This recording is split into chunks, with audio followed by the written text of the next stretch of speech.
রাত 2টোর সময় প্রিয়াশার হঠাৎ ঘুম ভেঙে গেল পাশের ঘর থেকে আসা কান্নার শব্দে।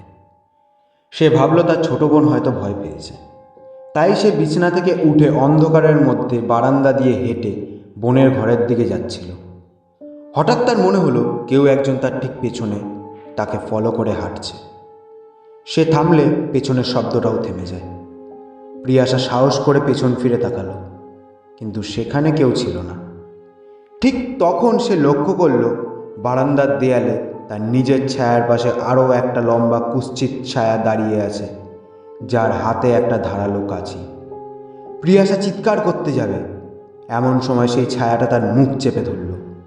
পরের দিন সকালে ঘরের আয়নার সমস্ত আয়নায় কান্নার প্রতিচ্ছবি দেখা গেল প্রিয়াশার, কিন্তু ঘরে প্রিয়াশা ছিল না।